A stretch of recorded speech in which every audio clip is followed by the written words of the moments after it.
civilized. Oh no, you can be as loud as you want here, dude. Pointless. Yeah, be loud. Uh, I'm already obnoxious as it is. Get it out of your system. All right. Okay. All right. So let's get to it. We have a Dark Knight, correct? Dark Knight slash Hero. Hero is going to be the end game result. Dark Mm-hmm. Knight is for now just the leveling aspect for the faster level progression. Hero, however, is going to be my end result. It's going to be my actual main. Okay, so you're not over That's why. investing. That's why I showed you like the shield and the sword, so that way you kind of have a general idea of like where I'm kind of going with it. Okay, okay. So you're mainly, I'm so mainly going to end up as a hero in the yeah. end result. So you're like saving nodes, not going super hard on the weapon and the secondary, that kind of stuff. Yeah. Okay. That's cool. That's cool. All right. So is there anything specifically catered to switching that you have any questions with?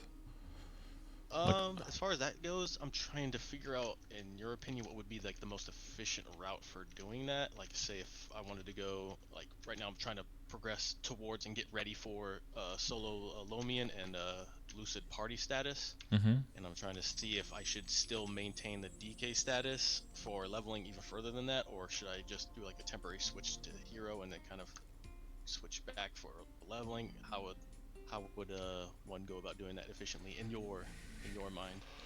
Yeah, so it would depend on how easily you're able to still clear those bosses without really having any problems, right? I guess one of the main things is that Dark Knight, especially when it comes to the bossing, kind of tapers off because of how Final Pact works and everything. Yeah. But with the fourth V, it seems that would allow you to kind of like bridge the gap, I think, because it gives you some extra survivability that you would be Yeah. missing on a DK otherwise. So that could make it so that you could basically just DK your way up to 250, and Just then kind of just put bossing on like the sideline for a little bit and just kind of hurry up and get to that 250 and then kind of throw DK off and then go back to the hero and then progress from then on out. Well, what level are you now? 232. 232. Okay. Yeah, so you seem to be going at it from like an efficiency route, right? You're trying to do it as a DK so that you can switch. Yeah. I So guess. I'm not going to invest and just dump a bunch of nodes on the DK and then having to switch and then having to take off those nodes and then Yeah. pretty much disassemble them and then remake them again. Yeah, that'd be annoying. Yeah. Yeah, that would just be a huge. Yeah, it would feel like a huge waste. But yeah, late game and from what I heard, end game, the training on the hero is actually not bad at all, as long as you're like strong enough. Okay. Yeah, I heard about that too, but I just kind of like didn't know where that kind of fell into place, like at what point in time that'll actually start to tick off.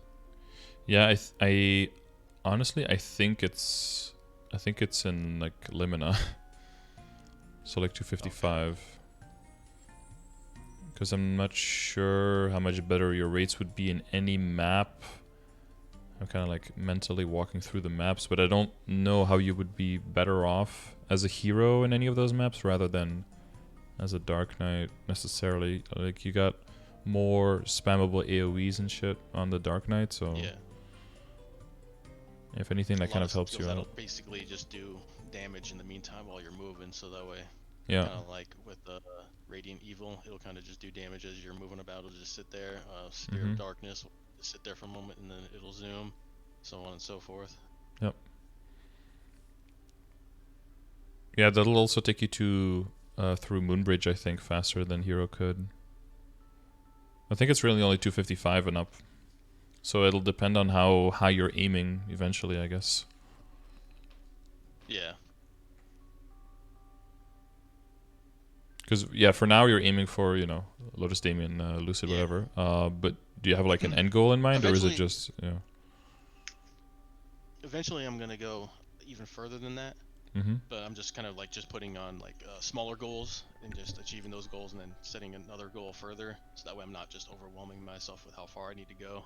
Sure, yeah. Kind of taking the small steps. Mm-hmm. Yeah, so you can still feel like you're actually making progress. Yeah, so that way the smaller progresses will kind of outweigh the overall objective that seems to be vastly in the future. Mm-hmm. Okay. Yeah, I guess then for the foreseeable future, like I would just try as like not switching and see how far you get. And then if you really Mm-hmm. run into the problem that just like mechanics wise, it feels very clunky or because with things like Lotus and Demon, as long as you just keep leveling and you keep going, you keep upgrading your stuff, like eventually you're going to be able to destroy them, right? Damage Yeah. is the best mechanic after all. And with Lucid, it's also going to depend on your party members. Like just the same with Hero and with Dark Knight, like you'll need a bunch of Golem clear that'll help you out. So Yeah, that's a pretty big issue that I see as far as Dark Knight is concerned, is the golem clear. mm-hmm. Can do shit, Captain. Yeah, I'm a little bit further away from my microphone too, so you guys can turn up the stream and turn up your volume and everything, because you're not coming through too loud compared to me, at least. That's why I've. Me? Yeah, you. So I'm a little bit further from my microphone to like balance it out a little bit. Oh, okay. But yeah, I got you boosted max on my side, so I can't really do anything there. Oh wait, maybe this is not boosted. Because I turned the stream down so that way there's not like two back feeds coming through, and so I can't really hear myself. I can barely hear you through the stream. So Yeah, that's yeah. Well, audio is always a hoot. Yeah. So yeah, I would just try it as a DK and see how it goes, and then if it just feels very bad, then you can like attempt switching.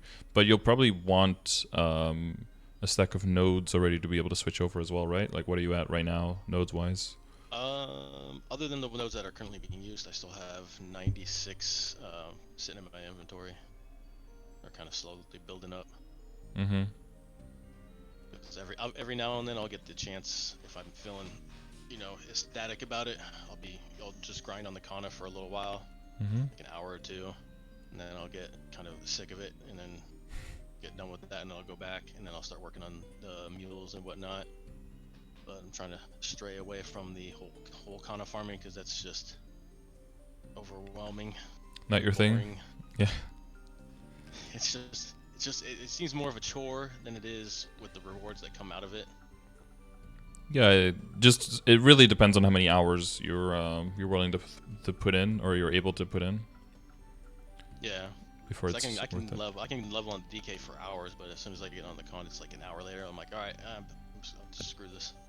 Yeah, well, yeah, then it's probably better to just keep going. Somebody said to switch to 235. I know that like CLP is really good as a hero, and that can get you pretty far. Yeah, I've seen different like training videos on that, but then, that's just from like other people's viewpoints. Kind of like how a lot of Smug Lolly, when he was doing the I think it was like the deepest part or something like that.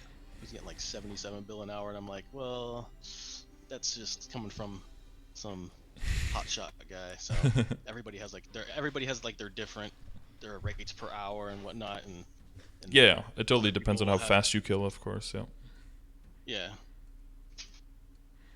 Yeah, I guess that's well. Yeah, you don't want to switch like every 5 levels or something. But I guess ideally, I think if you go 235 and then like CLP to 250, then DK again to 255, and then switch to hero again, I think that would be like the easy path.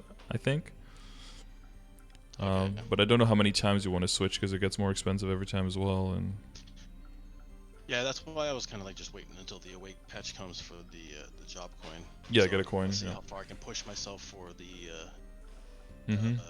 push the DK as far as I can until then, and then I'll see where I stand at that point. Yeah.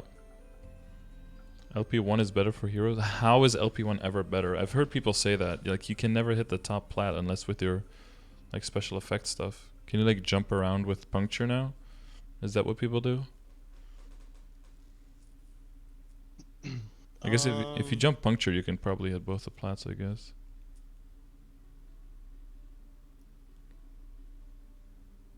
You just have to just big have to jump. like the flash jump for it.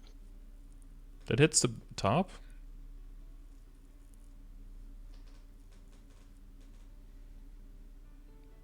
Yeah, I know how hero rotates. I have a 240, but Rising Rage might be able to hit that. I mean, Puncture might be able to, even though it looks very small. The hitbox is actually huge now. And it can do decent damage. Yeah, it's a bit tricky. But yeah, I mean, that's like specifically what boss, but yeah, I think there's a lot of good options for hero. There's some other maps as well that you mentioned, that are good for hero.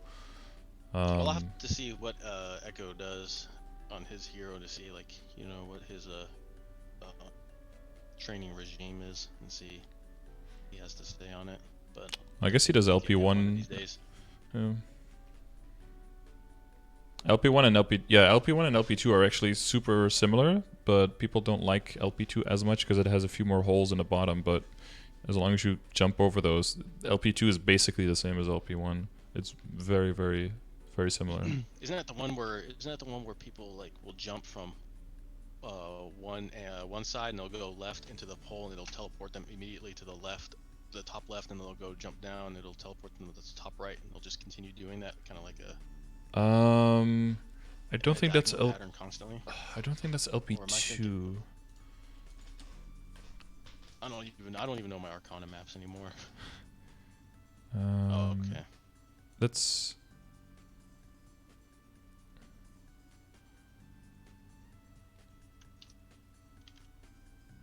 I'll have to take a look. Deepest part. It's probably going to be the very left bottom one. Yeah, I think so. Well, there was one where Cannoneers would kind of do that, what you're talking about, right? Where they would just jump into the corner and then just bug blast into the middle for like easy training. But I think if you jump down in LP2, you come up at the same side of where you jump down. So it doesn't help you rotate. And there was one map where Adels would like jump into the portal in the middle, and then they would get like teleported from the side to the side. That was also one. They would go like top left, Actually, jump to the middle. I'm in LP1. I think you're able to hit with you'd have to have enraged raging blow to hit the top platform on LP1. Yeah, that's close enough. I'm not mistaken. I think so. Okay. Yeah, I trained there on my arc long time ago, so I don't have it You'd have perfectly to spatially. You'd have to hit it at like the very top. Well, then Puncture would definitely hit it as well. Because I don't know about Instinctual Combo, because I feel like the hitbox for Instinctual Combo is actually pretty shit.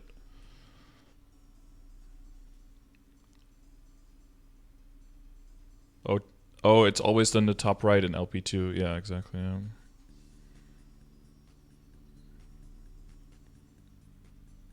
It's bigger than in Rage. Horizontally maybe, but not vertically. I don't think it's bigger vertically. What, the Instinctual Combo. I remember that switching from like Burning Soulblade into Cry Valhalla back into Burning Soulblade and then having to use Instinctual Combo always felt really shitty for me because the effect always so lingers afterwards. It doesn't feel like a good hitbox. I'd rather just throw out Puncture, Shout, and Rising Rages instead than fuck around with the Instinctual Combo, honestly. But yeah, I don't know. I just CLP'd my way up to 240. Maybe if I go from 240 to 250 on my hero, I'll have to try some other stuff. We're already to 15 levels of CLP, which was decent enough, but yeah. Yeah. But anywho. Yeah. Anywho, back to the... What were we talking about again? Oh yeah. So yeah, switching. So I guess those are your options. But like in depth, I don't know how many people really switch around that much. I guess generally people either play Dark Knight for a while until they organically move into hero, or they already start as hero and then they just feel really bad. But they like tough it out. Like different ways that people get to the point where you're at, I guess. Oh, hit my microphone. Yeah, but I guess those are your main options. to like switch at 235, back at 250, back at 255, or and then you can kind of let that be guided by your job switch coins, I would say. Yeah. I'll have to take a look at that and take a little more in-depth research on both the two and kind of weigh the pros and cons on that one later on. But that's probably gonna take a little while to kind of figure that one out. Yeah, I don't think the fourth Vs are gonna really change it, like training wise, because they're both kind of bossing and survivability skills, and not very much mobbing skills. So it's probably not gonna make a huge effect there. What will make an effect, though, maybe, is that maybe Paladin will become a little bit more of an option because of the Mjolnir throw. That seems like it'll be a pretty fun interactive skill that you can like throw around. Have you seen the new skills? I saw your video on that. I don't really remember all about the certain skills like the heroes, and I remember Dark Knights vaguely. Yeah, Dark Knight's changed twice as well. Let me see. Hero was like a swipe that has like an after image that like swipes a bunch more times, but in the same spot. So if you already killed it with your first swipe when you're mobbing, then the after image just kind of hits air. Yeah. And for Dark Knight, it was like a you built like a shell around you, and then as you got hit, or as you killed monsters, it built stacks, and then based on how many stacks you built, there'd be like explosions at the end as well. So, but that would be like overkill again when you're mobbing, and mostly on bossing, trying to focus them all on one. And then the Paladin had charges passively over time, charges stacks for a hammer, and then basically you throw out the hammer, and then when it hits monsters, it like bounces off of them and then creates explosions around the monsters that it hits, and then returns to you. So is it kind of like was it Monkey Fury for Cannoneer? The one where like it throws like a little bomb and it just bounces across the map and just hits things, but in the Paladin's case, it'll just return. Yeah, you're throwing out your axe. Yeah, something like that. Like it'll bounce to it'll bounce to like nearby targets. So it's heat seeking, and the Monkey Fury is more like a, whatever it hits, it bounces off of. But this one will just like hit a monster, and then it'll bounce off of that monster and then create explosion around all of the monsters hit, so it could hit additional monsters. Okay. So it would be interesting to see how that changes the mobbing for Paladin and maybe brings them into the fray for a mobbing option rather than switching around. So that should be interesting, especially because we have the spawn increase, right? And hopefully we get all the map changes as well, with more monsters per map and more spawn locations. Hopefully that will make the monsters a little bit more densely packed in maps, and then hopefully that will make the Mjolnir hammer be able to have more targets. So that could be something to look out for. Might actually go that route and check that one out. Yeah, the skill looks promising, but yeah, we'll have to wait and see how it affects us. It's always cool to see the numbers and see the animations and stuff, but yeah, because we have different ways that the monsters spawn and everything, and different amount of monsters, we'll have to wait and see how that affects. But I think it could be interesting. Yeah, I mean, it sounds pretty interesting. I've always wanted to see what like Paladin mobbing actually really is. I know they had like an orbital hammer, like orbital hammers that go around them, and I think it like extends out. Yeah. And so I've just never taken Paladin seriously into that consideration. For me, it was always either like Hero or Dark Knight. I never really kind of put them in the equation. Yeah, so passively you have little hammers, like if the skill is on cooldown or you haven't activated it, you have like little hammers, but then they have to be really close to get hit. And then if you activate the skill, they go further out. The problem is, like, your ping is pretty good, right? But if you have bad ping, sometimes the monsters will just like jump through the hammers because they don't form like a closed circle. They still have their individual hitboxes, so sometimes you'll just jump through a monster and the monster will just not get hit at all. But that has like 50% uptime as well, so that is pretty nice. But hopefully with the up jumps and everything, the choices for what maps to go to will make it a little bit better. And the up jump is coming up with the next update, isn't it? Yeah, winter update is going to have all of those things. So like 2 cycles of skill reworks, the new skills, 2 cycles of map spawn reworks. It's going to be a lot of information going in one big update. I think Kobe one-shots with the new 5th job for mobbing. Does it also do damage over time, or was it only like explosions at the end? Or does it also like radiate damage every now and then? Meanwhile, Xenon keeps getting shit. I don't know why they do that. It's damage over time, and then but you build up stacks, right? And then the stacks build up explosion at the end. Radiates damage every few seconds. Okay, so so it would be like another effect that you just jump through the map and that monsters die around you. But it doesn't have great uptime, right? If I remember, it has a pretty long cooldown. Oh, that skill changed like 3 times in the... Or 2 times at like the initial Tespia and then a redone Tespia and then the initial and then the eventual release, and all of that changed it quite a bit. Not a great uptime. It's like a so it's a static DOT that just sits over your character. Yeah. It's pretty decent if you can one-shot with it. Okay.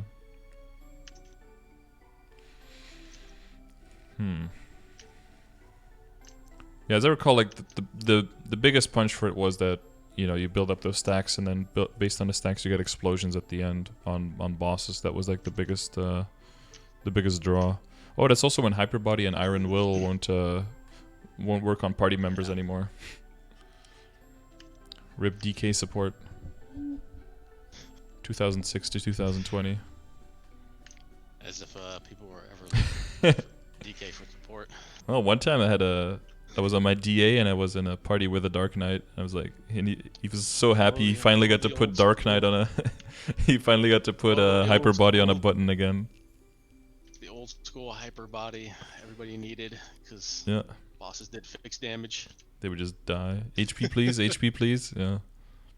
Yeah, they had to like HP wash and have Hyperbody, otherwise you'd still get one tap.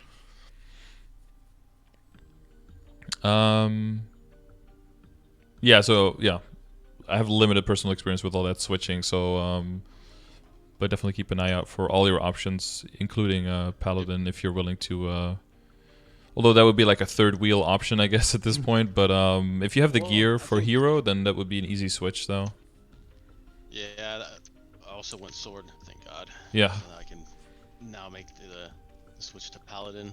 Exactly. Paladin is now on my radar. Yeah, it actually has really good burst as well, although most people's damage won't seem very high, but you basically deal 50% of your damage through other people. So if you're doing your BA by yourself, your BA is like already 50% lower than what it actually is. And it's that only like a fixed 50% damage increase. It's not like more damage increase, you know, the more characters that skills are going through.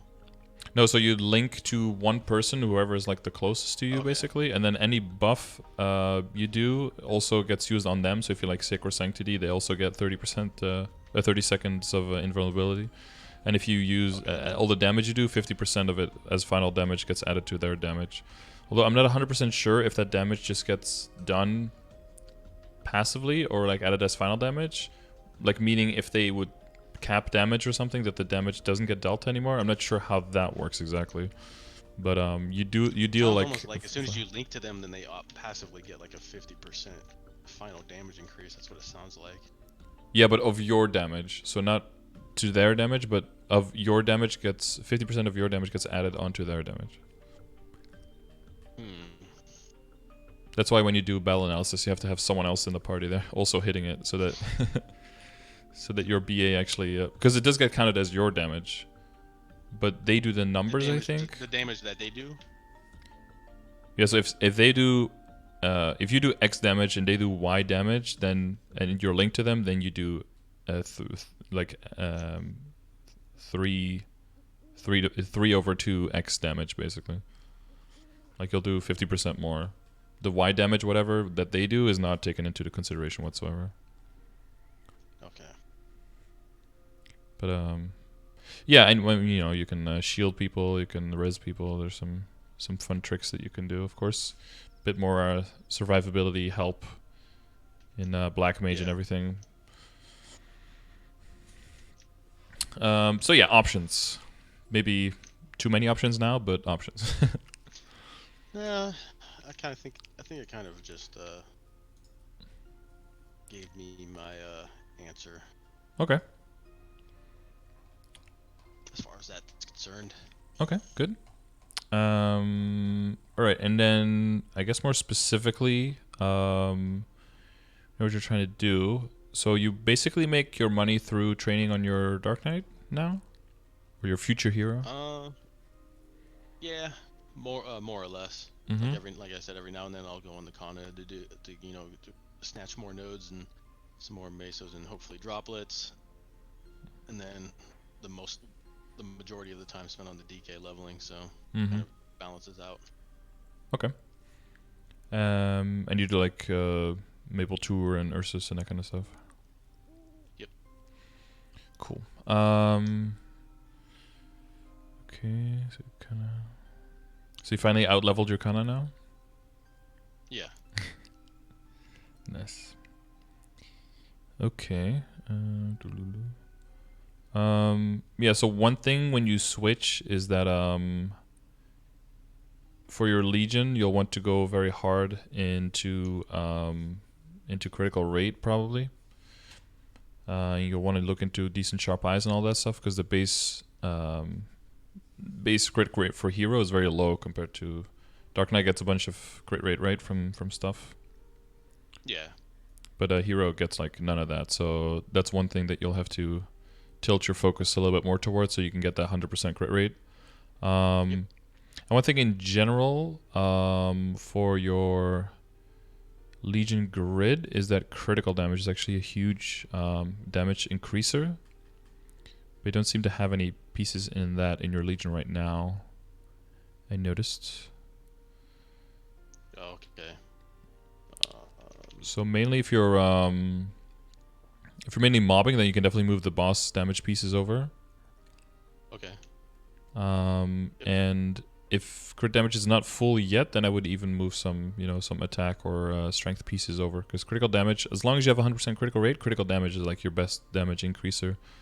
And it'll raise your static minimal damage, so you can more reliably one shot. Oh, okay. Yeah, I didn't really seem to have any issues when it comes to one-shotting with the DK as far as now is concerned. Mm-hmm. So I never really took that into consideration since I was already training, doing or just one-shotting everything. Yeah, if you're having no problem with one shotting now, then that's fine, of course. And then the other thing you can do if you're training is move the pieces instead into like a combination of critical damage and bonus experience, right? So you can get a little bit more Mm-hmm. experience out of that. Although that is even at like a full grid, at a 6k grid, that's only 10% by filling that whole thing. So it's not like an insane boost or anything. But if you're focusing on leveling over bossing, Over an yeah, extended period of it time, then yeah. it does add up. And then another thing that some people do if you're going to be training for extended periods of time is like your hyperstats and putting those into bonus experience as well, etc., etc. Especially, like you said, if you don't have any trouble one-shotting, then moving those points away will just help you kill monsters in the same speed, but you'll get way more experience from you get more experience from each one when you're doing that. So Yeah. Well, every time I do that, the training, I'll switch out the experience link skills out with like some of the bossing stuff like the Adele one and mm-hmm. light wash and whatnot. Kind of just move those off to the side and just throw in the Ron, Evan, and Mercedes link in there. Yeah, exactly. And like in the same way that you do that with link skills, in the same way you kind of like have to look at your legion, and in the same way you can also look at your hyperstats. And even at the most expensive, your hyperstat switch is 10 mil, which is something. So you don't want to switch like twice a day, but it's not a huge cost in the sense that it's usually prohibitive. So leveling up your bonus experience there, and then just filling the rest up with damage and boss with damage and critical damage, as long as you keep 100% crit rate, then that would be fine. Yep. Okay. Is there anything specifically like any mechanics in the game? Any things that you feel like you need a little bit more? Might need a little bit to brush up on, or As far as the overall game goes, for like the gearing aspect, like what to upgrade first, like what to mainly focus on, kind of boost up to kind of further go along and make either training or bossing a lot better, that kind of thing. Because I'm not like throwing myself 8 hours a day on a Kana, so I want to make sure that my money's getting spent properly as far Yeah. as upgrading the gears. Okay. About the underlying stuff, like how Like Starforcing and cubing. yeah, like because flames and how good flames are and everything, that makes sense to you. Yeah. Okay. You got the fake spear. I was like, why do you have two? That explains. Yeah, one is for the training, the other one's the has like the bossing. Yeah. Oh yeah, a lot of death on it. IED and everything. Yeah. Oh yeah, you gotta love it. It is very good. It's always counterintuitive because it doesn't give you direct damage, but it does help you a lot when you're attacking bosses. Yeah.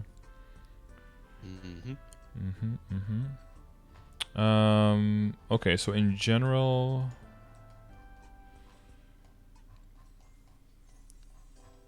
you have So, like, if different sets, right? if you were looking at the gear, like, what would you focus on? What would you mainly focus on first? And yeah, Yeah, getting like a feel, because like the next step is definitely like 17 starring everything.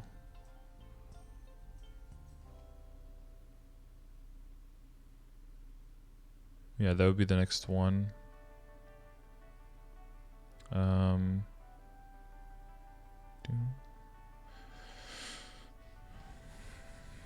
yeah, I see from your hyperstats you have 5 points in strength, but that's the strength there is a final boost, so that doesn't get multiplied by your percentage.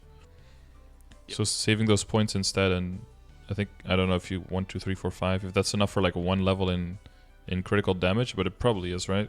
Like that will result in just way more damage if you boost the critical damage instead, and then basically it's always like get your critical rate to 100, then like put it in critical damage and damage if you're mobbing, and then take into consideration boss damage and IED as well if you're bossing, and then anything that's left, dump it into attack or magic attack, and then if there's anything left after that, then dump it to strength basically. So since I'm not like 100% crit rate, you would say just to kind of put the Legion mules on crit rate, kind of get that as close as possible, and then also put some into the hyper, and then focus the rest of it on crit damage in the hyper, and then IAD damage and boss damage, and kind of even them out depending on the situation. It's basically so that you know that every hit because now your damage well, isn't there a thing? What does Dark Knight have a lot of again? Is it IED? You have like a bunch of stuff in your kit. Final damage. Yeah, you have final damage. I know that. They have a lot of They have a lot of it. And what about your crit rate? Do you have like? Don't you have like some crit on some skills as well? There was something that Dark Knight had like a lot of that was a little bit unintuitive. Dark, like your Dark Impale. Let's see, Lord of Darkness. Third job skill plus 30% crit rate plus 8% damage.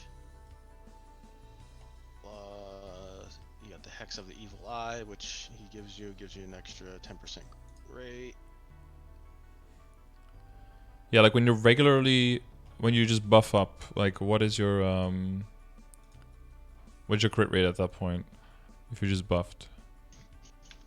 Let's see. Oh god, wait, why does it show me so many things below my? Okay, here we go. Because some stuff is buffed. With everything buffed and nothing into crit rate, as far as Hyper and Legion, I'm at a flat 76%. That's including the fake Solab Spear. Okay. So, alright. Oh, is that a passive buff then? The critical rate that you said from the Evil Eye, is that a... It's just a buff that he gives you, like, occasionally once it goes out, and then he'll rebuff you. Okay, but does that have 100% uptime? That's like the most important thing, I guess. If he's up, yes, it'll always be up. Yeah, okay. And he has 100% uptime as well, right? Yes. The eye? Yeah, okay. Yeah, my Dark Knight, I mean, I've got a level 200 one, but the details like that, just, those escape me very easily. Okay, and you're at range for Arcane Power to get bonus damage on the monsters? Yes. 590 to... Yeah, 540 is for Arcana, right? Yeah. Mm-hmm. For bonus damage, yeah, okay. And you'll stay there for a while, so that's fine. Yeah, if you're saying that you have no problem whatsoever one-shotting, then this is kind of then this would be more like bossing min-maxing, because you want to make sure that your damage is reliable and like it's basically the difference between having 10% mastery and having 80% mastery, but your range being 8 times the amount. Like on average, you'll do the same damage, but if you're unlucky, you'll hit like super low for a while, and then you could be very unreliably killing it at the normal speed. So crit rate is kind of the same, because if you don't hit a crit, then none of your critical damage goes through. But then if you hit a crit, you hit way higher. So if you want to reliably hit with the same, generally, you know, with a narrower range of damage, then you want your critical rate to be at 100%. And that's going to be important. Because to follow up for the crit rate, my crit damage is also only at like 49%. Because that's also not including that I need to get the gloves to legendary and then put crit damage on those. But yeah, eventually you want that, but right now it has 3 lines. yeah, it's 27% strength. So.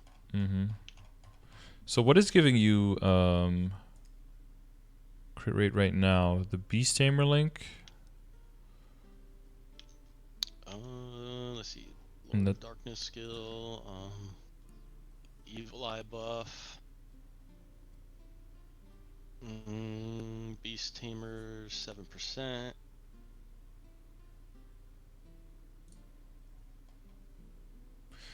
The rest is all your kit, right? So you could very easily, yeah, either by redoing the hyperstats or by. But again, like if you're having no trouble one-shotting, that's whatever. But if you were gonna attempt, right, like I said, like maybe attempt the bosses a little bit, see how that goes, you would want to make sure that you have 100%. Yeah. So that would mean either throwing in. How much is one block for crit rate on Legion? Isn't that like? Is one for one block. But something like the Phantom Link or something would already be 15. If you switch it out, like you have a level 2 Pirate Blessing, for example. If you switch that one out with the Phantom, that would get you to high 80s, and then it would basically just be a case of adding a little bit to your hyperstats to very easily get to 100. Okay. Because those are very cheap in the beginning, right? It's up to 5, and then it's 2 per level, so level 7 gives you like 9%. Yeah. And then you add, you probably have 15% from your Phantom, so that could already be 24% that you can add. So that would get you to 100, right? 24? Yeah, 20. I would need 24 to get to 100. Yeah. Yeah, so like redoing a little bit the hyperstats up to, so that it goes up to 7, and then switching the Phantom Link in, then you would be at 100% already. Like for bossing, I would definitely advise to do that, so you can be reliably at 100.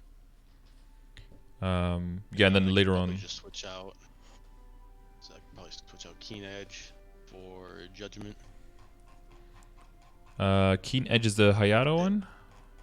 Yeah, switch that out for Kinesis crit damage one.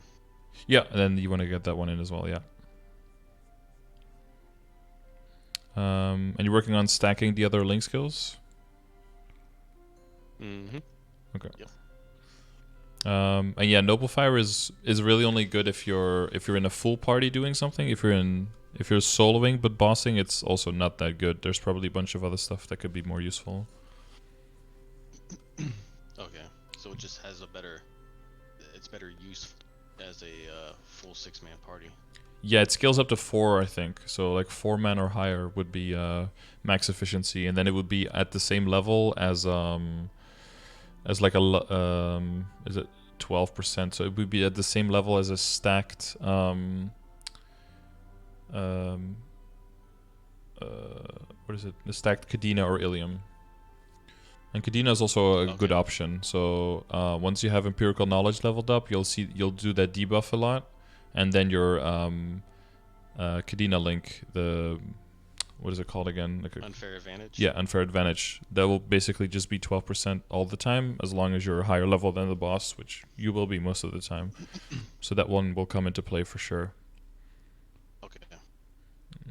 And even by itself, it will, it'll basically overpower Elementalism, but it'll probably replace Hybrid Logic, I think. If you look at the order of things that you're switching.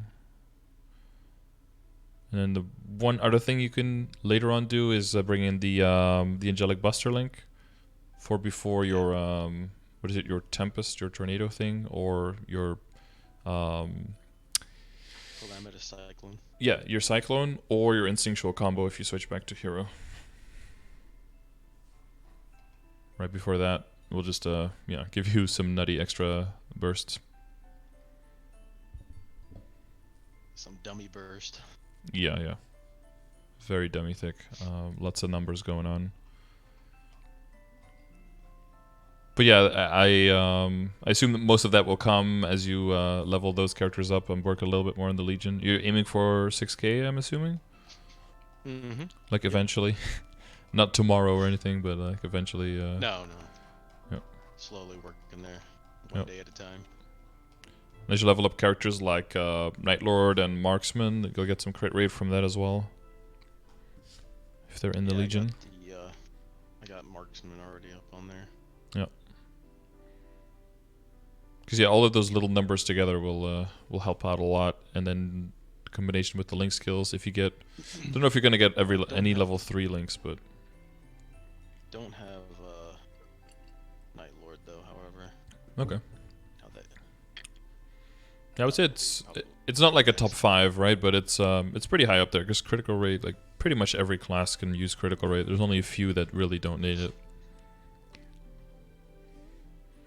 Yeah, and I think the combination with that and redoing the hypers will easily get you to the 100 crit. But like I said, yeah, it's mostly important if you're going to be bossing with this and going to attempt to see how far you can get in evaluating if you should switch or not. Yeah. But yeah, gear-wise, I guess the next huge upgrade is just getting everything to 17. Do you have gear as well that gives you meso and drop rate, or is it just this gear?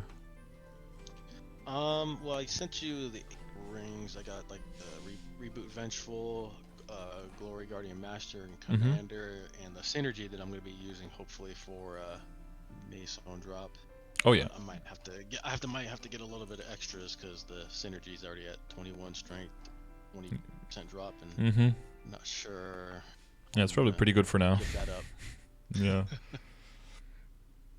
Yeah, that looks like it's going to be a drop ring. Well, when you're doing, so the ideal situation is you're training, you're one-shotting everything still, and your accessories are being used for a combination of drop rate and meso obtain so that you can get more bags, so that all the bags can have optimal amounts in them, so that you can make a decent amount of money while still training, right? So that you don't have to go back to the Kana as much, because you already indicated that that's not something that you enjoy doing. So the ideal situation would be that you have 4 lines of drop rate and 5 lines of meso obtain, for a total of 9, which is, the amount of accessories that you have. So that means that rather than like just the rings, you would also need like doubles for the other ones, unless you get lucky with double lines and stuff. That's what I was gonna get with the aquatic and the condensed, and then my 2 reinforced pendants, because I still need to get 2 more superiors. I had one of them, and then finish it off with the belt later on. Because you're using are you using 3 set reinforced now? Oh no, 4 set with the ring. 4 set. Yeah. And then 2 set superior, right? Your ring and your earring. Yep. Yeah. No luck on the drops yet. Nothing yet. Unlucky. But you're able to Helix on a daily? Yeah. Okay. Yeah. Well, that's an important one to keep doing, because the sooner you can start doing that, the better, because you need to prep that for a long ass time to get anywhere these days. It's like a month of fucking item. Oh yeah. It's tough. But you know, they're really good. But yeah, it's tough. Yeah, well, Yeah, because once everything is 17, like the hybrid gear I call it, right? The gear that you wear both when you're training and when you're bossing. Once that stuff is all 17, that's gonna basically be that's gonna be a huge boost for now, and that's gonna be there for a while. Because going beyond 17 is quite an operation, so that's not something you want to immediately be aiming for. I would aim for saving up money for 5, 10, 15 to get all those like shared items to 17, and then on the side. Make sure that you have your set of 9 accessories and go for 4 lines drop, 5 lines mezzo, and have that working for you so that while you're training, you're making that money back. and that's including like the superior and the reinforced as part of that too, with the or is that just going to be swapped out after they get 17 for full damage, and then the rest of it's just going to be for meso and item? So there's 2 things that make the reinforced and the superior items good, and the one thing is the fact that they're high level, so they can be Starforced past 17 basically, and then the other thing is the fact that they have a great set bonus in boss damage and IED. But if you're going to be mobbing, both your items aren't going to be going past 17, and boss damage and IED doesn't do anything for you really. So you can very heavily rely on things like the event rings and other stuff, and it really won't hurt your damage output that much while mobbing. So you're basically on the switch now where you're going to be just relying on event rings and maybe like solid and maybe a cracked Golux ring, stuff like that.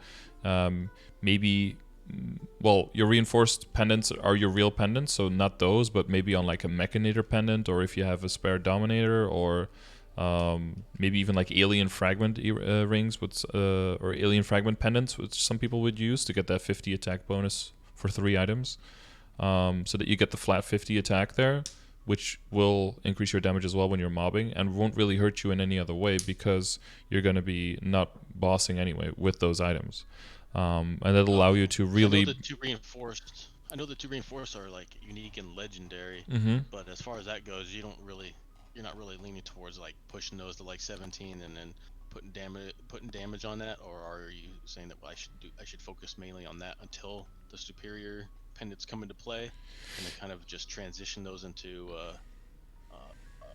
meso and item, or just make another set of those and just keep these 2 where they're at, and then just use them as they are as a placeholder for full damage until I get the superior?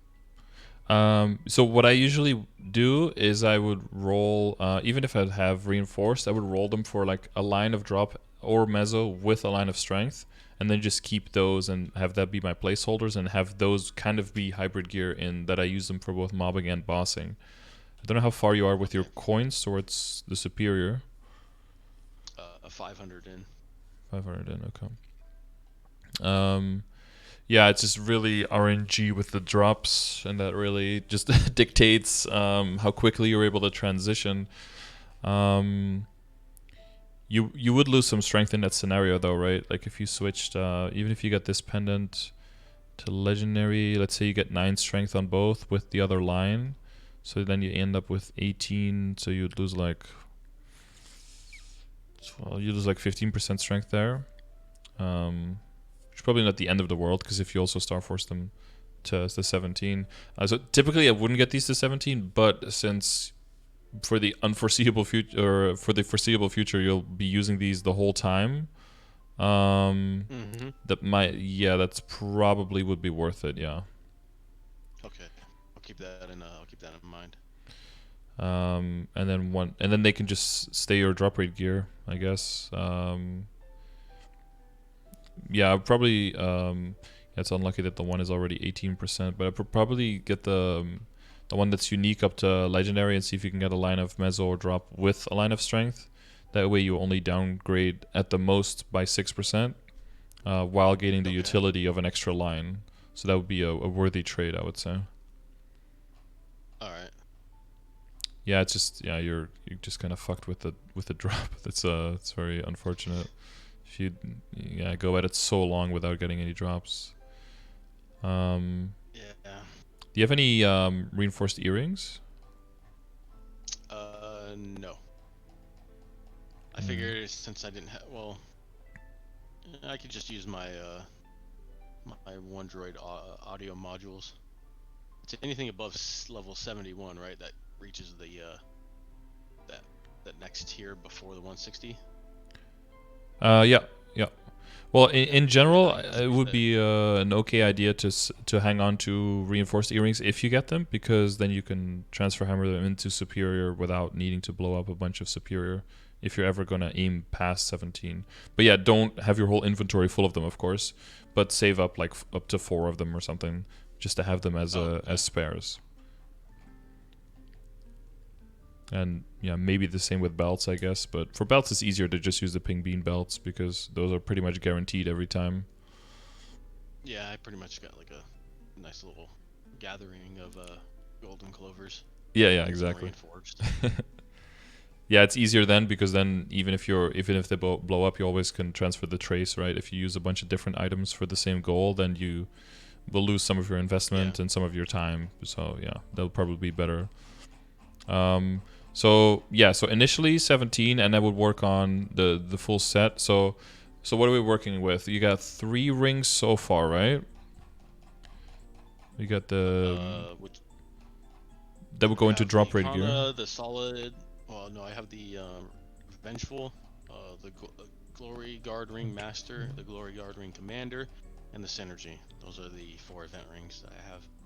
Oh yeah. The non-event rings, I have the reinforced, solid, superior, and Kana treasure. I'm still working on trying to achieve Meister status. Fucking good luck with that. That's always a good fun. I mean, you know, you just make stuff, you know.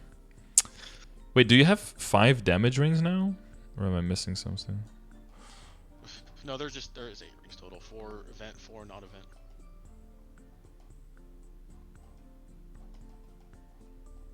But 5 of them kind of have mainly percentage strength, right?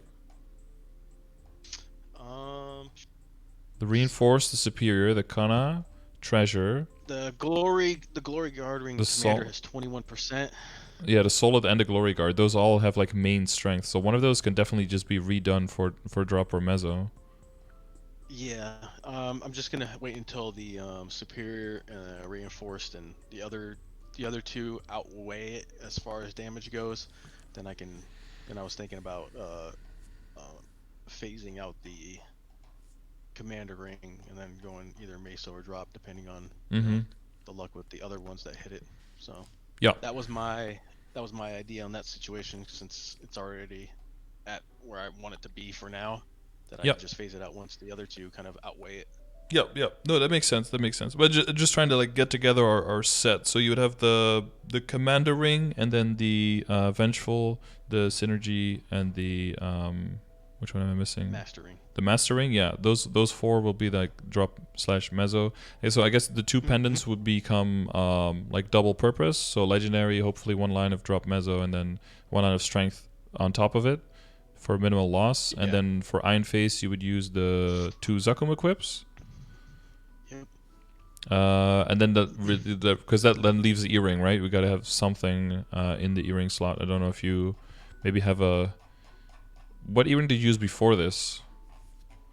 I didn't use any earring before it. I haven't until recently started cubing, because I recently just got all these things a legendary just over time. Just like in the past like 2 months, I've been just throwing cubes endlessly at it. And then this is the end result after like 2-3 months worth of just grinding and farming and grinding and rinse and repeat. My laptop smells like it's on fire. Well, let's hope it doesn't burst into flames. Wait, so you used nothing before, like a Diacitis or a? I don't actually remember. It's been so long, because most of the Golux equips that I've gotten so far was pre-Golux revamp, so I haven't had the luxury of dealing with the I see. Millennial Helix. Yeah, millennial Helic, yeah. It's been interesting. Okay. But so far, I have like the One Droid audio modules. They're like level 101, the one that you got from the One Droid event. So if I needed that to be on like drop or meso, then I guess that'll work. Yeah.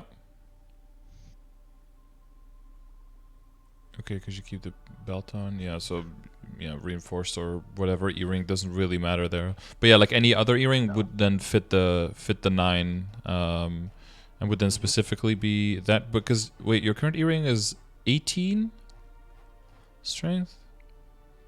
Yes. Yeah, you don't want to have to downgrade too much and re-roll this one and then re-roll again. Like, I mean, eventually you'll re-roll this, but it's a long way from home, of course. Yeah. Okay. So yeah, any other earring that you have access to that's at the appropriate tier, you could repurpose that for meso or drop, and then that'll basically be the main things that I work on now. So like dump in 17, dump in and getting the full set so that you have one bag always dropping per monster, and that you have as much money in the bag as possible when you kill, so that you while you're training you can get your rates up and that you can make.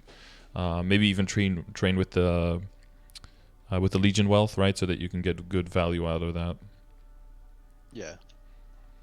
Before I wasn't even using Legion wealth or any kind of drop coupon unless it was like something that you would get from the event, because I was just mainly focusing on leveling. Getting the drops wasn't really any of my concern, because me being me, I'm always concerned about like looking at my inventory, like, oh, is there a droplet? Did a droplet come yet? No. Droplets are kind of just. I just stayed away from like looking at my inventory at all when I'm on the DK, because I'll just be sitting there on the condo doing that shit all day long. Like, oh, is there a droplet yet? Oh, is there? Is it that? But you need so many too for it to be anywhere significant. Yeah, and it's never at the point where it's any significant, so it's just like whatever. And then you get a symbol drop, and it feels like you just lost a droplet. I know. At least that's how it always worked for me. 2 items, you had to pick that one. Yeah. Feels like a big L when you get a symbol. Best part is when you get a symbol in an area where we've already maxed it. It's completely wasted. It's always a good time. That point yet, so I don't know your struggles. Oh yeah. I mean, well, that's the thing that you're doing regularly, though, right? You're doing the symbol dailies. That's the most one of the more important ones. Especially in the higher levels where they're not as, as tedious, Mm-hmm. because they pretty much kind of just wipe away like one of them out of all of them, so you just got to just do one run of all of them. Yep. And that's it. Yeah, it does help, but you could speed up the previous areas. That's always super nice. Okay. Well, I mean, gear-wise, after that becomes like a huge. There you have to like make a decision once you get all of that done, right? Everything, all the 17, blah blah blah. Yep. Because the main thing after that is that I wouldn't. Your instinct. So there's two things. You could either just stick with that and then focus on your potential on your gear. And get your potential just really good, like 2.5 or 3 line on everything. And that's what a lot of people do, and then they could get pretty stuck. The other thing you can do is focus on, because the cubing events have been pretty limited recently, right? DMTs haven't worked. Cube sales have been limited amount of cubes, and it seems like the more, I think, long-term wise, more realistic way of progressing after that is by going for very high star force first and then settling your potential, because the way I like to do it is get high star force level 150 geared and transfer him right over into the abso and then recube the abso, rather than having to redo the weeklies every single time to be able to rebuy the abso, so you can have a backup in case stuff blows up to 20, up to 21, whatever.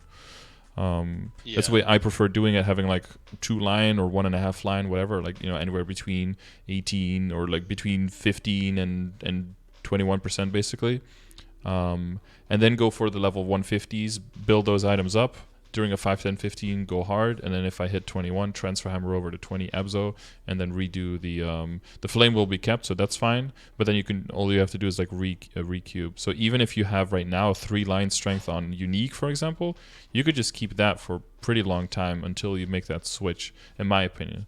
But like I said, and like I was asking about in the beginning, that kind of depends on how far you're eventually wanting to go. Because if your eventual goal is that you want to make it to like hard lucid and hard will, technically, if you're a 17 star and you have really good potential and everything, you have high arcane power, then you could get into hard lucid and hard will parties.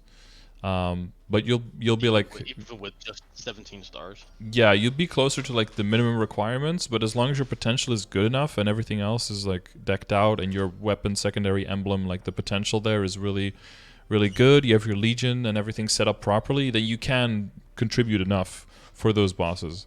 But then you kind of like lock yourself in that's kind of where you stop. Or you lock yourself into the fact that if you want to progress, that you have to do it on the Abzo itself, which, you know, some people don't mind doing the weeklies and everything and building those backups. But then the way to go would be to get extra Abzo Lab and then start forcing on that, and then if it blows up, having to make new ones. If you're mainly maining one character, that's not that bad, right? Because you can do the weeklies on multiple characters, share the items. Yeah, that's normally what I kind of do. Every now and then, I'll just hop on like a bunch of the mules, and I'll just kind of just do the weeklies, because why not? And then transfer them over, and then I'll just do like the weekly bosses on them too, just because why not? Yep. Or Meso. Yeah, so they'll basically be like your call. If both of those options are kind of okay and whatever with you, then if the next, after you do those things that we just talked about, like if the next thing that happens is that there's actually like a big cube sale or something, and you have money, then you could go for just working on your potential. If there is a Star Force event, then you can work on the Star Force first. Then you kind of have like all the options open. But if you have a specific preference of which way you want to go about it, then yeah, that kind of limits in the sense that you'd have to either just completely kind of like abandon Star Force or just go hardcore Star Force and abandon cubing. But if you're fine either way, then I would just let the events dictate which one you do first. Okay. Yeah, hopefully it's not like that'll kind of help out with the discipline of like spending the money that you earned in there. Yeah, one thing that can also help. Like a week worth of like Maple 2, and you're like, oh, I just got my 1.3 bill. Yeah, splurge. let's spend. Yeah, one thing that can also help is to use the calculators for Star Force and for cubing to just see on average how much it costs to get what you're trying to get, and then just seeing if that number is like 8 or 10 bill, then knowing that you're gonna need some discipline to hold on to it, because you're just not going to get the chance that you just get anywhere is so low if you just keep throwing it every week, like you say, or like every few days, and you just throw some money. You could get lucky, but lucky implies that it doesn't happen all the time because it's a low chance of happening. So it would be better to just go for those events, save up huge amounts, and then go hard during those events, and just on average you'll get further. And like you said, you don't have that much trouble one-shotting anyway, so that does mean that those upgrades aren't necessary right now. So the longer you wait, the more your money gains in value, right? Because during an event, basically what happens, or not so much during a cubing event these days, but during a Star Force event is basically what happens is that all your money's value goes up because you can just do more with the same amount. Yeah. So I was just mainly trying to get like an idea of like where the gear is currently at that you can see, and then in your opinion, based on how I earn my mesos, which is like basically just doing 7 runs of Maple Tour a day, and then just and then doing Ursus, and then my weekly bosses on the main, like the big ones, and then doing like on the Kana DB, and the other ones just do kind of like Chaos Pink Beans, Akim and stuff like that, kind of earn the income through that way, and then kind of just kind of see like in your mind calculating all of that, like how you go about progressing the gear slowly from that point forward. Yeah, since this is your dedicated main, I would definitely go for that set of meso and drop, so you can just feel that your income is good, even if you're just training and you don't have to like dedicate to the Kana. If you don't want to, you can. Maybe if you max out on your totems, all of that, you still can go if you want to make extra, but that you don't feel pressured to having to do that to make sure that you can get anywhere gains wise. So that'll be that's what Reboot kind of like stems itself. It's like they kind of like make it to where like you have to have like a Kana in order to get somewhere in the game. Like you have to have like a 2 PC meta where you have, your Kana on another computer hitting the goddamn kitchen while you're farming on your secondary computer playing this stuff, and it's just kind of like throws it like out of whack with how they do like the mechanics portion of the game. Yeah, I mean, it'll always speed it up, but yeah, you gotta... Speed isn't everything, right? Because if you hate doing it, then eventually it's gonna burn you out. So you gotta kind of save yourself from that by... I've been able to do it my way, but yeah, it's not for everyone, of course, to get to where I am by not having a farming Kana. It's not self-evident. Well, not everybody has the same insane dedication that you do, so Same amount of time. But yeah, if I have, I don't know, I think I could achieve the same things that I have in half the time or even less, but just while streaming, I just do a lot of other stuff at the same time, so it kind of just like flows. But I think the one thing I have that's really good for this is that I don't have that pressure on me, like I have to get somewhere. Like I'll get there eventually, like I'm very easygoing in that. But some people try to play with friends, or they try to catch up to people, or and then it's a little tricky, because then you have the external factors that are kind of deciding how much you should be playing or how strong you should be, and yeah, that makes it a lot trickier to just be like, oh, I just don't feel like doing this today. But it's like, well, but then this overarching goal of playing with my friends will not be achieved, or will take even longer, and then that doesn't feel very good. But it seems like you have more of your own motivators, right? Yeah. Yes, that should be fine. So I guess the only thing you have left to get is a tattoo, right? Yep, Sweetwater tattoo. Yeah. Then in the same branch will be the idea. Yeah, we'll like the Meister ring, right? Like the switching into Meister, and then the other thing will be the main thing. Besides that, will be the switch to the other pendant, right?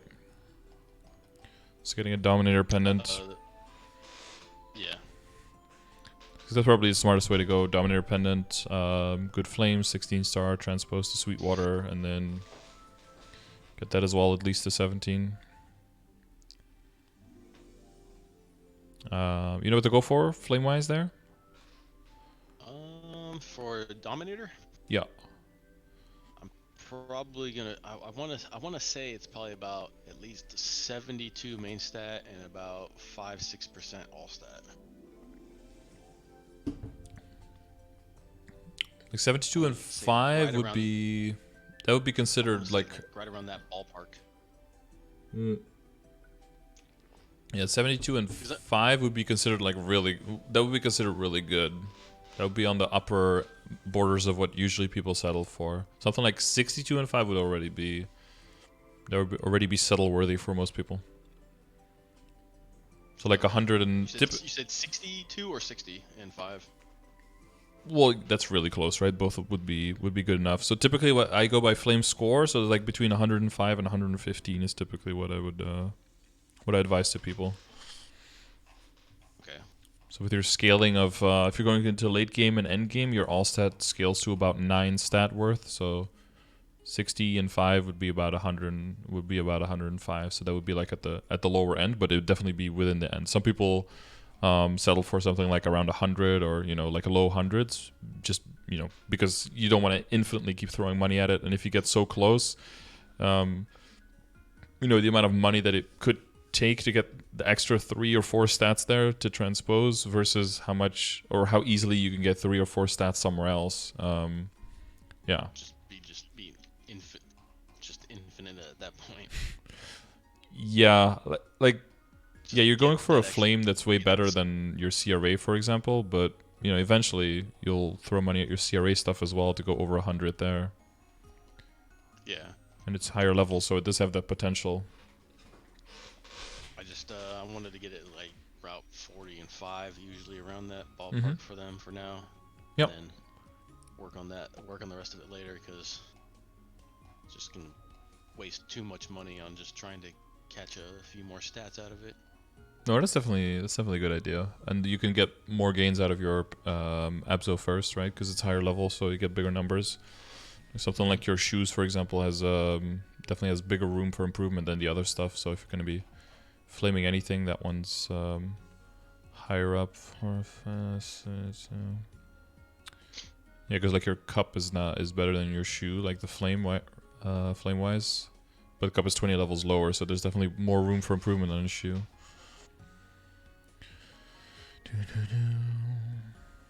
Yeah, and there's room for improvement for the other stuff, but you know the non-flame advantage stuff will will have to wait.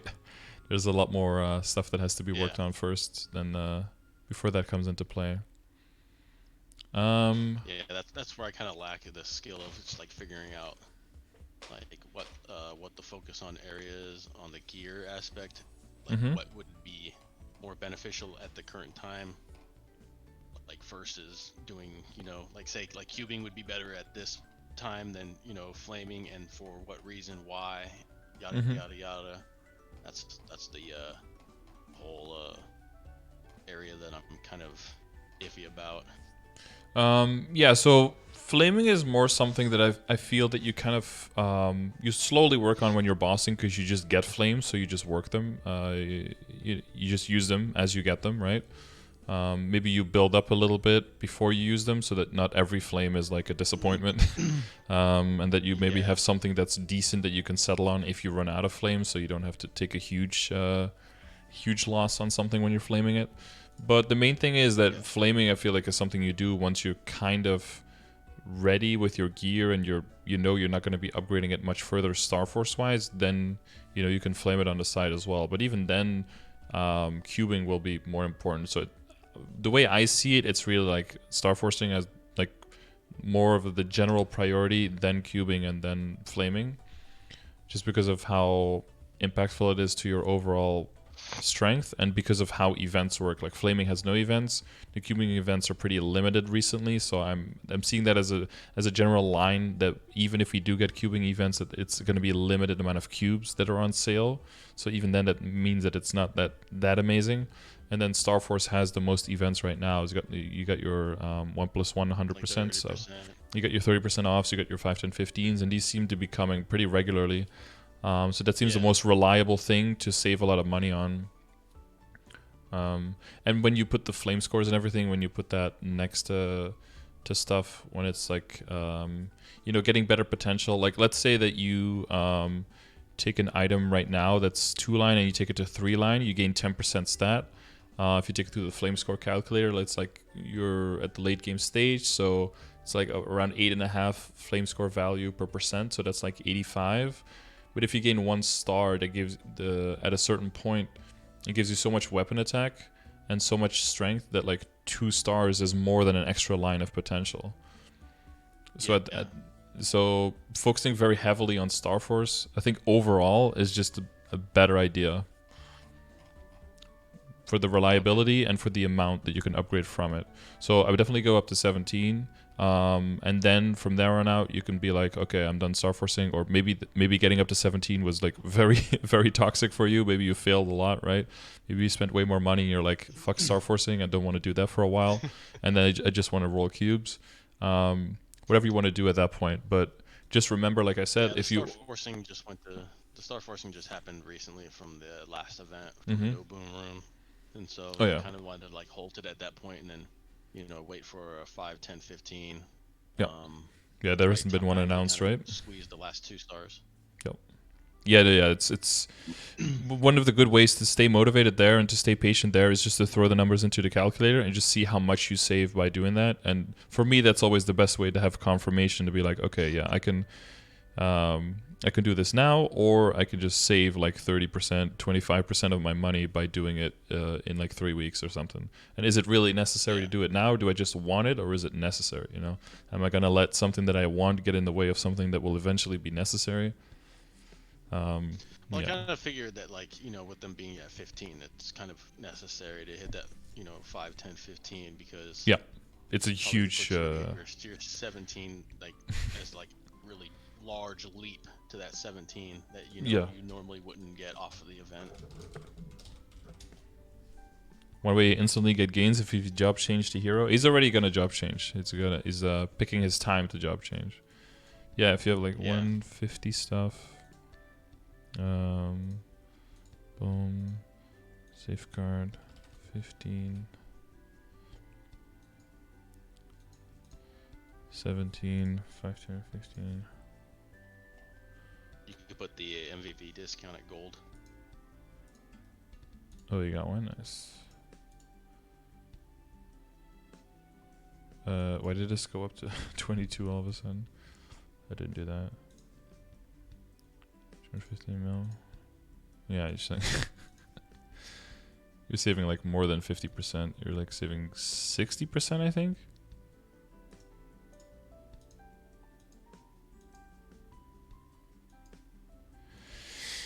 Yeah. Yeah, that's like per item that I think I'm looking at. Probably looking at like 12 items or something. Like the Meso percentiles and all that stuff. So I'm assuming, I don't know how they calculated that, but 4.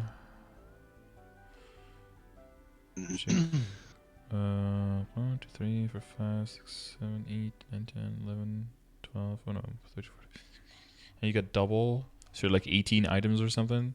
Yeah, I mean, it's just a huge as fuck difference between doing it on and off. Yeah, so 5 and 15 for everything, 17. While they were waiting for that, you can already work on the accessories, of course, right? Because the sooner you have the accessories ready, the sooner they start bringing back your money. And since you have a bunch of weeks at least until the next 5, 10, 15, that means you have, for the foreseeable future, no immediate desire to be able to spend that money. So the first possible 5, 10, 15 is going to be on like November, November 20th or something? Or 22nd?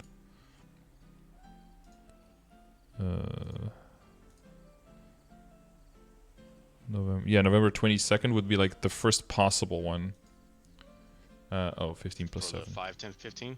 Yeah, that'll be the first possible. So that's more than a month away. That's like almost 5 full weeks away. So that basically means that if in those weeks you can get your accessories done,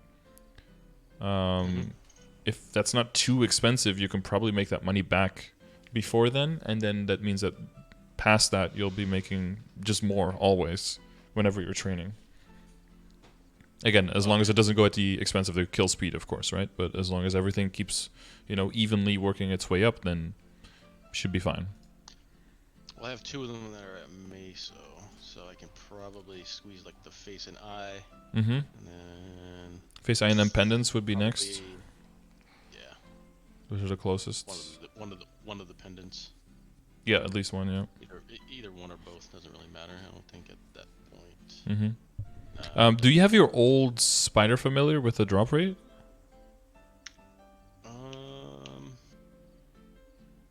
Yes. Okay, that does mean that. Yeah. Okay, that means that the meso obtain is more important. But I don't know how they work on that one. I also have wait, you can't use multiple of that because like the spider one says increases item and meso drop rate by a large amount. Mm-hmm. I got a shade where it says increases meso drop rate, but I don't know if that's still. If you into the big spider and you can't stack them. If you have both of them on, you should see on the top right if you have one indicator there or if you have 2. But I think it'll just show 1 for the spider. But if there are multiple that are active, like multiple effects that are active, then it'll show 2 separate familiar buffs on the top right. With like separate cooldowns that refresh. What is it, every 10 seconds, I think?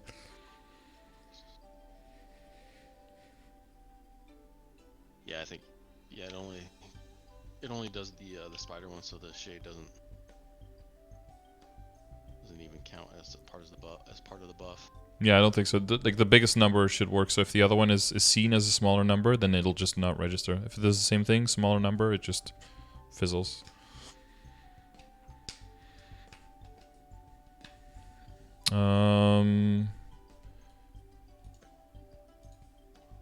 Okay. Yeah. So depending on how you're gonna go beyond, right?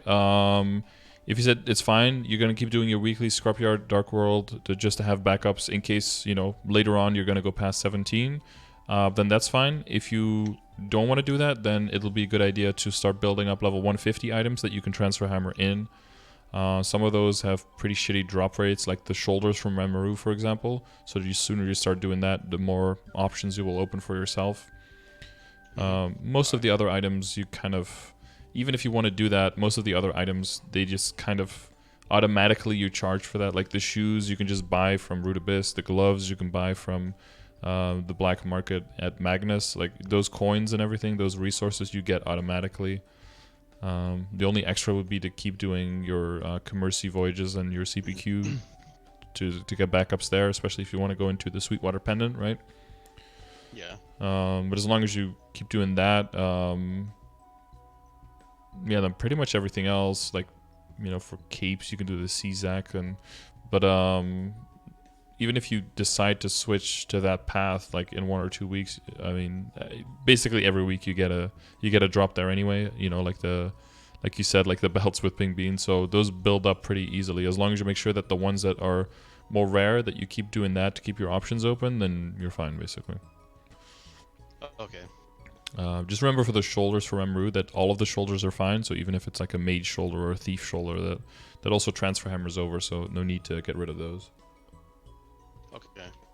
Yeah, I didn't know about that part for Ronmaru. Yeah, I lay out most of the stuff on how to upgrade past 17 basically in the transfer hammer and a transpose video that I have. I mean, I just explain how transfer hammering and transposing works and what the limitations are, but I also include near the end of the video in the different stages of the game that you are, how you can use these systems to facilitate your progress, and basically talks about like what we're talking about now as well, is that with events for Star Force that's more reliable, and what I like doing is transfer hammering over. So what I do is build up 15 so that in certain stages you can be like, okay, I'm going to save up the shoulders, I'm going to build up the enraged Sakum capes, I'm going to save up the pink bean belts, for example, and then once I get past that point where do I work on my potential, do I work past 17, what do I want to do? Then at that point, you just wait 5, 10, 15. You go hard at Starforcing. If you get unlucky, it's whatever. You wait until the next one. If you get lucky, transfer hammer over and then redo one at a time. And yeah, try to emphasize which items are the best to look out for and which items are, doesn't really matter. You'll eventually just get them. Yeah. So maybe that, yeah. Yeah, that opens up more options. Yeah, exactly. Yeah. Yeah, because I like to do it this way. If you feel like to do it the other way, that's all fine. You'll get to the finish line pretty much in the same way. It's kind of comparable, right? Because I have to get to 21 and then transfer, which is a bit more expensive, of course, than getting to 20. But 20 to 21 is considered quote-unquote free, so it's not necessarily so, of course. Like with my... that's actually the funniest part about getting... I don't know if you saw the video of me, like the gains I made on my marksman. No, I don't remember that one. I uploaded it not too long ago. Yeah, like 4 days ago, 5 days ago, I think I uploaded it. Oh, yeah. Like, I even blew up a cape from 20 to 21, right? But I still... I still got there so quickly, yeah. So, it's not free, but it's pretty free. And then when you go down to 20, and then if you ever want to go back from 20 to 21 on Abzo, then that jump is also not the riskiest leap to take. There's a good chance that one of them blows up, but that's just 3% off. Yeah. That's just how that goes.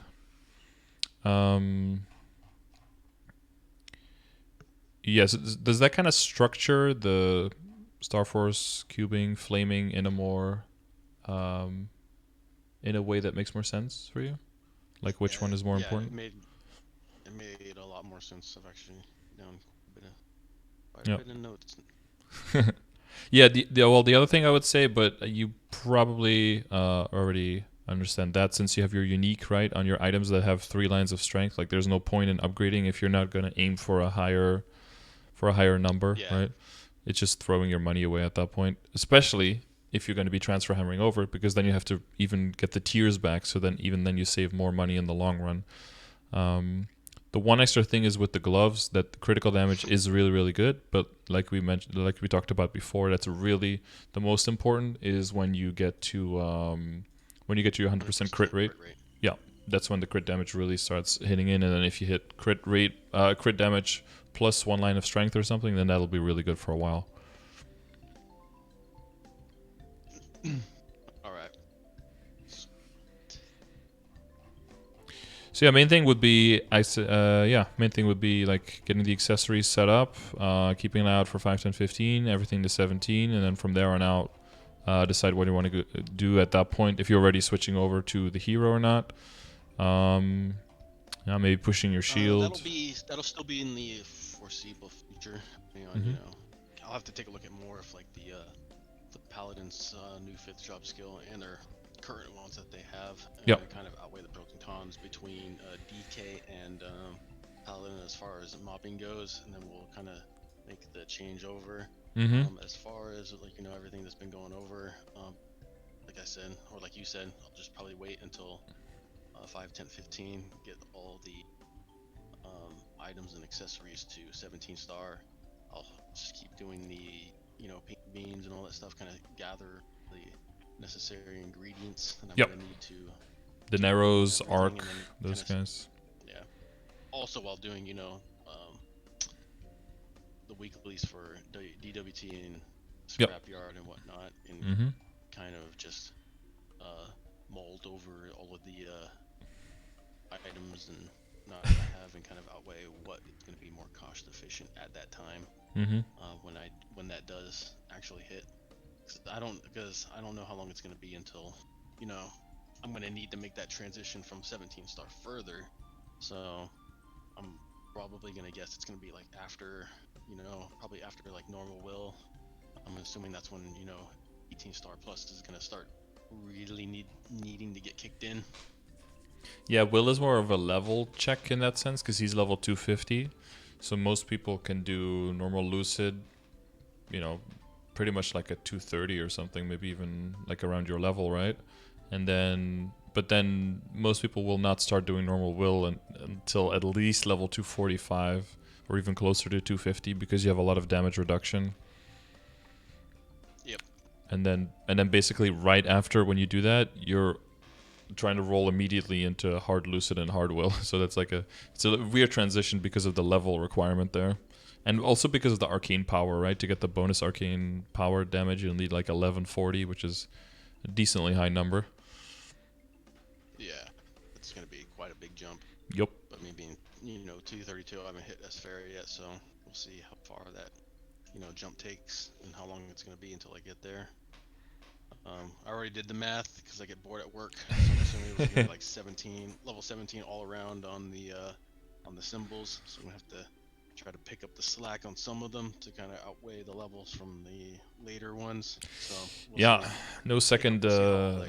No second daily there yet on Morass or Aspharia. So they're really banking on that you go super hard on Arcana and keep pushing on Dream Defender floors. Yeah. Plus, Choo Choo and Vanishing Journey kind of pick up a little bit of the slack from the later ones anyways. So Spirit Savior and Lachnal are going to have to kind of keep up with the other two to pick up for the slack of Morass and Aspharia. Yeah, those aren't too fast. Typically, you boost those with whenever you get free items. So whenever you get a Sunny Sunday, event stores, that kind of stuff, those will help your Morass and your Aspharia, but the other ones just have a high base amount of symbols, so. Yeah. Okay. Anything else specifically that you had questions about? I think that kind of hit the nail on the head right there. Well, one thing I would say, I guess, is try to work a little bit on Legion. Like every day, just a little bit, so that slowly but surely you get your 6K. That's usually how I do it. Now some people just wait until there's a great event and then just like go 200% on Legion. and neglect everything else. I don't know what works best for you. For me, it's just like a little bit of Legion a day, and then before you know it, you'll be 6K. Wow, that rhymed. Nice. I got my bars in there. Write that down. Yeah, right. Somebody. Where's my secretary? Write it down. Yeah, but just a little bit per day, so you don't really feel like it's a huge burden, and then before you know it, that 6K will be yours. Yeah, it's kind of like, I kind of take that into the same way that you would do like if you're going on your mules to do like Dark Wool Tree or Scrapyard weeklies, you would do them like probably like once a day, so that way you're not burning them out trying to finish them all in one day's worth of week's worth of work. Yep. It's kind of just kind of balance out the play between all that you have on the table. Yeah, exactly. And then once you get to 6K, you can decide to like completely ignore it, or do some long-term prep to boost beyond that. But you can cross that bridge when you come to it, of course. Well, that bridge is always there. Yep. Just a long way across it. Wait, don't I have like a... Oh, that's the take note emote. There you go. Write that down, chat. You're always at the bridge. It's just gonna take you some time to cross it.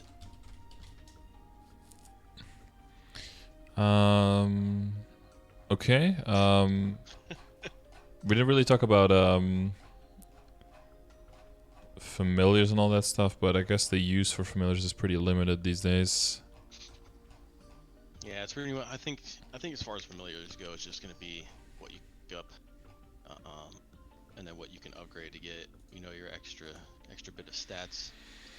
But as far as I'm concerned right now, with the Mason item drop, the big spider familiar is gonna do his little job, and then I gotta pick up whatever else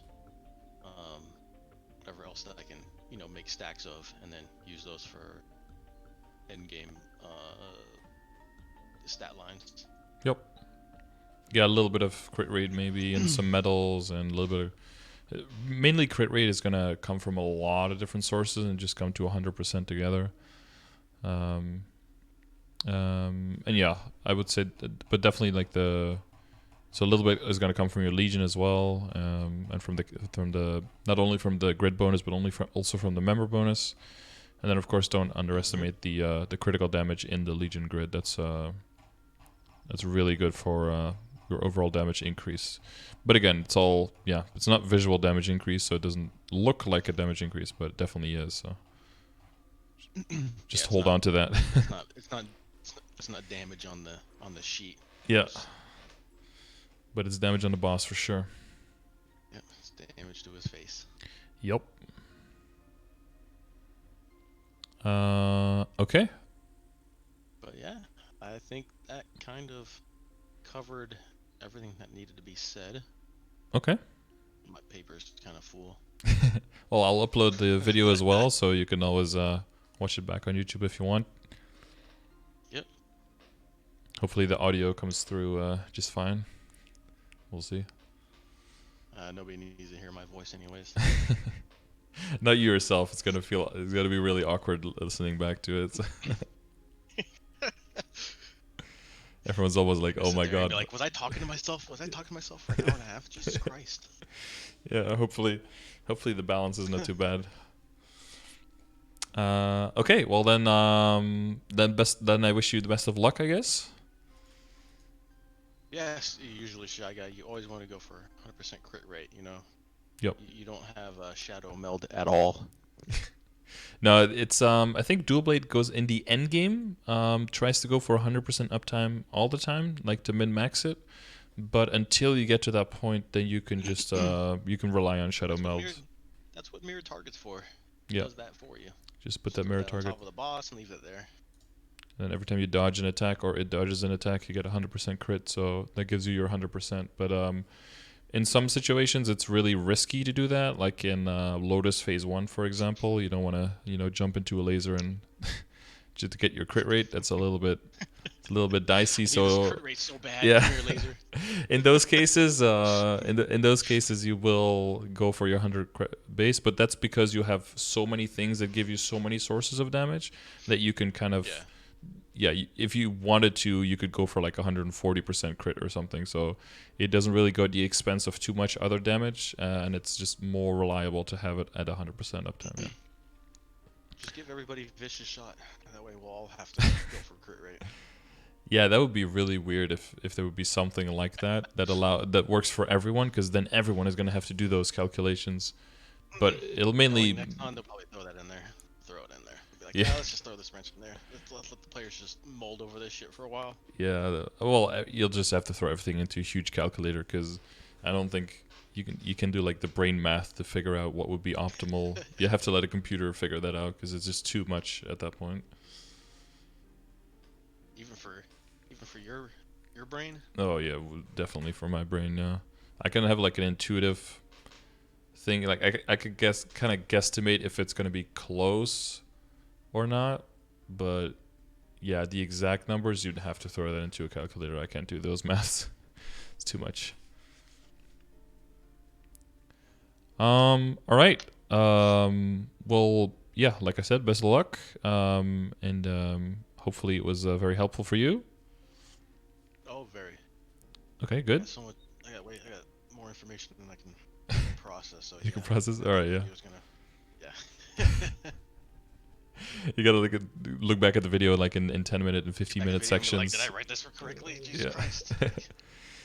Correct your notes. But yeah, if there's ever anything else, you just send me like a message on Discord if something pops up, or like tomorrow, or in the next few days when you're like, oh, we forgot to talk about this. I don't mind taking like a little bit of time to go back on that. But every other question you can always ask in the chat, of course, and I'll do my best to give you your answer. Yeah, no problem. Okay, well then, I guarantee there's gonna be questions anyways. Yeah, for sure. I always forget something. Yeah, and the game keeps changing as well, so how that's gonna affect your game is always gonna be a little bit, that's always gonna be a time to question. Yep. Okay, well then, I'll see you in the chat. Yeah, thank you for your time. Yes, you're welcome, and talk to you later. Will do. Okay, bye.